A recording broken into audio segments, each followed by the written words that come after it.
Welcome to Brake Check. I'm Craig. And I'm Brian. And today we're driving a 2020 F-250 Super Duty Bro. Tremor. Tremor. Whoa, this is about a truck.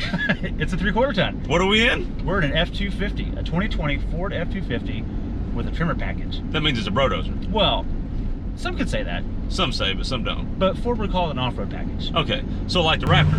Well, not really, but kind of. It's almost like the heavy-duty version of a Raptor or an off-road package. Now, you're not going to go desert running with this high-speed stuff like you would with the Raptor, but you can still tow, and you can still do a lot more off-road, almost like a Power Wagon. Almost like a Power Wagon, except you can tow more. You can tow more, yes. That's the big thing that's special about this. But what makes the Tremor package really is a 1-inch lift. Yes. 35-inch Duratrack Goodyear tires that are actually all-terrains from the factory. You may hear them in the recording, I'm not sure. They're a little noisier than a regular. You do hear them. Also, you do hear them a little bit. They're not unbearable, but they're there. Right. And more importantly, a limited slip front diff and rock control mode. Ooh, rock control mode. Yeah. What does that mean? Well, or rock crawl mode. I call it rock crawl mode. It's off-road cruise control. Well, it's that, and it's also a stability control package designed for giving you more wheel slip where you need it and things like that. Good point. Right. So, like the Raptor has a lot of things that are geared towards traction off-road in the program software we use, toy control. This has a lot of that. Right, and so that's a good point. That's something you can't get. So a lot of people buy an F-250, and we're making fun of brodozers, but people like to make their truck cool and custom to them. Better. Yeah. We understand what they're doing. So Ford has recognized a lot of people are buying F-250s. Yes. And they're putting a tire package on it. They're putting that's more for off-road. They're putting a suspension kit on it of some sort. But what the Tremor's going to get you over even that is that software package you're talking about with the crawl mode and stuff. You can't get that on your own aftermarket. And the limited slip front diff is not going to come factory on anything else. Those are two things you will not find if you buy an F-250 and do that on your own. Right. And so we talked about this with the sales staff at Mike Brown Ford who loaned this truck for review to us. Thanks, Mike Brown. They're a great operation. And they mentioned that they view this as from the factory package to cover the things that many buyers are going to do already. Like you said, wheels and tires, mild lift, things like that. You can just buy it that way already. Right. And it's a pretty good value option. I mean, the package costs what, $3,900? $3,900. For $3,900, you get those wheels, those tires, and all the things you're talking about. That's not bad. It's not bad. If you go price those out on your own, good luck getting it that cheap. You can spend $4 grand on wheels and tires alone. Okay, so the Tremor comes with 2 different engines. Yeah, yes, it does. Just 2. Just 2. You cannot get the base 6.2 liter that the base Super Duty comes with. Right, so the Super Duties come with what's the base engine? The base engine is the 6.2. The next engine? The Godzilla 7.3 pushrod big block V8. Love that name. That is awesome. And then the next one is? The Gen 3 Power Stroke that we have here today. Which is pretty awesome. It's pretty good, yeah. So that's something that's special about it. Ford though is, so like in the Power Wagon off-road Dodge version, gas only. Gas only. So in the heavy duty world, there's a lot of diesel clientele. Right. They want diesels. Gen 3 Power Stroke. What's special about the Gen 3 Power Stroke? This is a single turbo with electronic control on it, actually. Multi-scroll turbo. A key point with the old ones, the 6.4s, the 6.0s, those were actually built by International or Navistar. Is that correct? Right, and there's a lot of scandal about that. They have a lot of head gasket issues and things like that. And to repair an engine like that, or this one, it's a cab off the frame ordeal. So it's important to have an engine you have faith in, and these 6.7s have proved out to be quite reliable. It's actually a hot V engine, so the turbo is mounted in the center of the V8, and the air flows the opposite direction. It's really bizarre. So the air flows through the outside of the heads out to the inside of the head. And what kind of power is this thing making? Did we talk about that? No, it's a 475 horse. Are you sitting down? Yeah, I'm ready. 1,050 foot-pounds of torque from the factory. No tune. No Straight tune. from the factory with a warranty, with a actually 5-year, 100,000 mile powertrain or engine warranty. Engine powertrain warranty, yeah. And that's 1,050. Think about that for a minute. You're talking about transmissions, transfer case, differentials, axle shafts. That is crazy. It's a lot of twist, and they've rated this thing for a lot of towing power. So what can this tow? This particular Tremor package. Besides just about anything. Well, just anything. The Tremor package, and this is where it differentiates from the Power Wagon. It can tow 15,000 pounds from the hitch, from the bumper, which is incredibly high. Yeah. I can't even imagine what I would tow that would be that heavy without a gooseneck. Or with a gooseneck, 21,900 pounds, which is a lot. Well, while we're in between footage here and you're editing later, I just want you to decide if you want to do this or not. But C-Force, if you're looking to sponsor Brake Check, Chuck Norris water is the way to go. Because I want to tell you, boys and girls, I have been drinking this since Corona started. Corona free right here. I think it's because of the C-Force. Shall we move on to exterior? Oh yeah, let's do it. There's a lot going on here. What do you think? I think here's what I think. I think it looks awesome. Yeah, I agree, yeah. But I think if Michael J. Fox saw this in Back to the Future, instead of his little Toyota, the little Toyota, he wouldn't even notice it. Wait, is this the Toyota's dad? I think this is the Toyota's big bully brother that's making the Toyota scared. It's nothing against Toyota. No, This thing is, but I like this thing's black. It's got the black wheels. It's got the off-road stuff going on. This thing is pretty cool, and it looks a lot like that Toyota in Back to the Future. So it's one light bar away and KC yellow light covers away from being Back to the Future Grandpa, right? Yes. So is this what Michael J. Fox should drive today if they remade the movie? If they when Back to the Future 4 comes out, I think this is in his garage. You think so? I think so. And then his kid has the current Tacoma? Ooh, I like that. Yeah, maybe that's already off-road. Yeah. Or a Ranger Raptor. Are you listening, Ford? That's what I think about the exterior. What do you think? I think it is actually better looking than last year's model. The grill. Okay, yeah. I like the grill. Yeah, they've taken it where it used to be blocked out and square. They've tapered the bottom part. I think it looks really good. And what are the lights called? They call it clamshell or I don't know. Clamshell, C-clamp. Oh, is that what it looks I think they call it C-clamp. C-clamp? The C-clamp lights. I can see that. That's better than the lobster claw. They look cool. So what's different about the grill? You mentioned this little So the only way to tell the difference between this generation and the previous one is that little notch in the bottom of the grill. Okay. Usually it's squared out. Now it's tapered in like a 45-degree angle. This has the LED headlight package and the fog lights, or I'm sorry, the spotlights in the mirrors. Yeah, that's pretty cool. Which are really cool.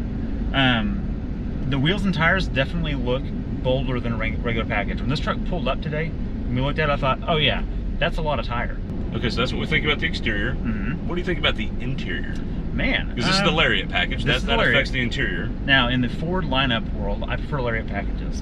They generally have leather, heated and cooled seats, and you can get tan. This one has black interior, but they have a really nice tan that goes with this. But what you get here is dual zone climate control, heated and cooled seats, which we've gone over this before. If you're in Texas, ball chillers are needed. If you have leather seats, you just have to have it. Gotta have those. This has the B&O stereo, the Bang & Olufsen stereo, which is okay. I think it's good, but not amazing. There's no sub on this. It also has the backup assist for trailers. Right. If you have a truck and you're pulling a trailer that long, you need to be able to back it up on your own. Good point. Just a personal opinion. But the feature's there, so, you know, I'm sure there's options that are helpful there. There's a visibility with a camera you can mount on the back and pipe that into your screen here. So, I think it's nice. I think it's very comfortable. These seats are great. We can get a pretty good seating position. Yeah. It's got a powered steering wheel. Everything moves. Tilt and telescoping. Tilt and telescoping. And it gets pretty about where I want it. I will say with this panoramic sunroof, which is a nice feature, it does bring the headliner down a little bit. So every once in a while my hair's brushing the headliner. It does have a lot of switches. It has buttons. We like buttons a lot. I like buttons. So it makes you really feel like you're doing something. Sure. The Sync 3 is good, not great. It looks and feels good, but it's a little bit laggy in this one. It is laggy. We noticed that. So when we're tuning stations, we'll tune, and it doesn't go with it, and then it catches up later, and so then you go past, and you got to go back. It's a little confusing, although it does have a volume button and a tune knob, and thank you. Good job on that. This one only says 100, and I thought that was weird at first until I realized the other problem that happens in diesels is the tachometer doesn't go very far. That's true. And so it's really spaced out. Right. Because it only goes to 5. So you're saying the sweep is more proportionate to match the tach. The speedometer is spaced out more, and it sweeps. The ratio sweep is the same to match the tach. And I think that's a neat little feature. That's a nice attention to detail. That's a neat And let's touch. be honest, would you want this thing much over 100 miles an hour anyways? No. No, me neither. The solid front axle is well mannered for a solid front axle, but it's still a solid front axle. Exactly. If you're new to this channel, we want to remind them of a few things. Subscribe. Yes. Hit the bell. Yes. Like if you want to, or dislike if you don't like it. We like all interaction. Absolutely. Leave a comment. Leave a comment below. We will respond to every comment. And we're going to talk about diesels here in just a second. Yes. I want you to chime in. If you were in the market for an F-250, maybe you are, maybe you made this choice recently. Yes. What did you get? Did you get a gas Godzilla? Yes. Which is pretty compelling. Or did you spend the extra money for a diesel if you're towing routinely? Which that's compelling too. Comment below. Let us know. Time for dynamics. Let's do it. Hit it. Is it fast? We're doing 60, 70. 80. And like Michael J. Fox, we're Back to the Future. 88. Okay. Okay, that's. I mean, it's a 7,200-pound truck. Yeah. I say it's fast. I'd say for that. For that, yeah. Yeah. But you know what's funny though, and can we talk about diesels for just a little bit? Yes. Go ahead. I've never met a diesel that I've liked. That's true. You do not like diesels. I've owned diesels. I'm not the biggest fan either, but I get it. I understand they have their place. yes. But in terms, what I mean by that, let me back that up a little bit. What I mean by that is as a linear, fun, engaging, dynamic motoring experience, it's just not what it's geared for. Well, it's not designed for that. It's not designed for that. Yeah. Now, will it tow the entire world? Absolutely. Oh, yeah. Yes. Does it have its place? Yes, no question about it. Yeah. But is it fun? Not particularly. With that out of the way. That out of the way, you don't like diesels. I don't like diesels, but this is a good example of one. Yes, but for what they're intended for, correct. It's good. I mean, this could reverse the rotation of the Earth, we think. We just did. We just slowed it down. In fact, we may have. We may have. And we'll go around this guy because Dodge And has a little trouble there. there. Sorry, Yeah. Cummins. You get a power stroke. So, let's talk about the upside of the diesel, though. Yeah. As far as diesels go, this one is relatively quiet. It's pretty quiet for a diesel. One of the quietest I've been in. Yes. Our mother can get in this, and if she can get up in it, drive it where she needs to go, and not really have any complaints in terms of the engine. Our wives could drive this, and they may not even notice that it's a diesel instead of a gas. Ooh, wife opinion. If we were to own this, what would they think? They wouldn't care. They wouldn't think anything, would they? No. Just a truck. It's just a truck. Right. Yeah. Let's talk about damping. My favorite thing. Yeah, damping, because that's really important in this. Go ahead. Okay. Tell me about damping, Brian. As far as 3/4 ton heavy-duty trucks go, this is not bad. Okay. Does this truck ride rough? Yes or no? Yes. Okay. Is it bad though? No. Okay. Because it rides really well for what it is. Dynamics of intended purpose. I guarantee you, if you threw a trailer behind this, it would ride great. Good. Okay. Good point. We are running around with an empty load, and that definitely affects trucks like this, especially Sure. Super Duties, And or heavy duty trucks. And we're on We'll call them choppy heavy pavement. duties. We've got solid axles front and Good rear. point. I mean, we're kind of asking for it. That's a good point, because I think this thing rides rough, and it drives me a little crazy. Because you have a Raptor, I have an F-150, and they ride really smooth, and they're not that bad. Ah. Okay, but for example, right there, we just went through a dip. Yeah, and it's ridiculous. Okay, but if you'd done that in a regular four-wheel drive a couple years ago, it would have knocked your teeth out. Well, that almost did. But it actually has some suspension travel. It looks like I'm just looking at the bump stop to the spring. There's like over 4 inches back there. That's true. No, and that probably helps in the situation. The Tremor Yeah. package probably helps a little bit in that. Okay, let's talk about Super Duties for just a minute. When did the Super Duty, which is the Ford branded heavy duty trucks, 3/4 ton and up, Right. when did the Super Duties come out? 1998. 1998. And what was different about that was what? Because prior to that, we didn't differentiate the heavy duty trucks. No, you're right. So prior to that, the 150, 250, 350, 4, all the way up, shared the same cab and chassis with a better spring package on it. It was a More or heavier less. duty suspension And for different- weight for towing. Right, and different powertrain packages right. to match that. But Sure. the chassis itself was identical. But in 90, what did you say, 98? 98. 98, when the Super Duties came out, and we've known this because we've worked on these things, it is a different frame. Everything's different from the ground up. It is not an F-150 with heavier duty suspension. Correct. All right, hipster score. Are you ready? I'm nervous about this one. Okay, so refresher. Okay. Prius is 10. Okay. Raptor is 0. Got it. Okay, ready? 1, 2, 3. 1.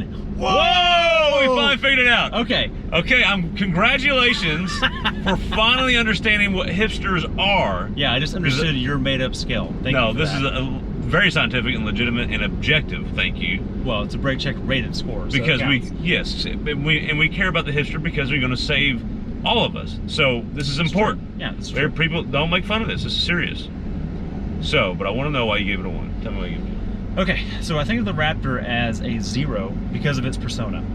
It has the image of the flat bill hat, the white Oakleys, the I can barely park it. But what about the Brodozer image? Well, that's where I'm going with this. Okay. The origins of the Super Duty truck is not Brodozer, it's utility. The origin of the F-150 Raptor, because it has different body panels, it actually is its own thing, a different track width. It's bespoke Brodozer. Okay. Okay? Bespoke Brodozer. Brodozer. Okay. Heard it here first on Brake Check. There you go. This is still Brodozer to a lot of people. Okay. But why does it get a point? Here's why. If this were a regular Super Duty, I would give it a 2 to a hipster, because even a hipster values utility. Plumbing trucks are still needed in this world. There's nothing ostentatious about a plumbing truck. I don't know about Hipster's value and utility, but I'll tell you why it got a 1. Okay. You're wrong. Even though he's got the same score 1, you're still wrong, and I'll tell you why you're wrong. You're wrong because you're missing the whole point of Hipsters. You still don't understand. Here's why it gets a 1, okay? I'm listening. Get to it. You ready? Yes. See this column shifter? Yeah. That's retro. Shut up. That's half a point. That's your 1? Half a point for the retro column shifter. Okay. Okay. So now you're at 0.5. Got it. You get to a 1 because it has Apple CarPlay, and anything Apple, son of a gun. Hipsters like. That's why it's a 1. Well, I want to counteract that because you can go camping in this, and you can make your own coffee in the back, as you've proved. Ooh. So is it a 1.5? We may have both 2? Underscored this. Maybe we should give it a 1.5 or a 2. Okay, try it again. 3, 2, 1. 2. 2. So now that we got the Hipsters figured out, because they're the most important. They are. But who's this truck for? It's not necessarily for a hipster, but who is it for? Ooh. This is the same scenario that the Raptor fell into in some ways, in that it's such a broadly used vehicle. Right. At least in Texas where we're at. This is the 4-door pickup truck is the sedan. It is. For everyone. So I'm gonna go with anyone that has to tow regularly, which if you have the diesel, you should be towing routinely to justify it. Yes, I agree. And if you're going to put up with the ride quality of a 3/4 ton truck, you're probably going to use it regularly. Right. Otherwise, just get a 150. Those are probably easier to live with and great options. We've both made that decision before already. So I think it's for the guy that works routinely, but wants it to look pretty cool. Maybe likes the off-road look and feel, and maybe you have some farmland and you deal with some mud and stuff. This thing's going to come with a good tire out of the gate and a limited slip front diff. It's going to be better off than a regular 4-wheel drive truck.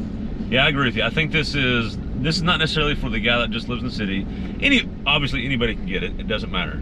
But it's really geared towards somebody that actually is going to do some work with it. Whether they live on a ranch, they have to go off-road, or whether they have to go out to West Texas and have a heavy load. There's a lot of you're gonna tow a little more often, or maybe you own your own business and you're in the plumbing, or you do some construction work and you tow equipment around. Right.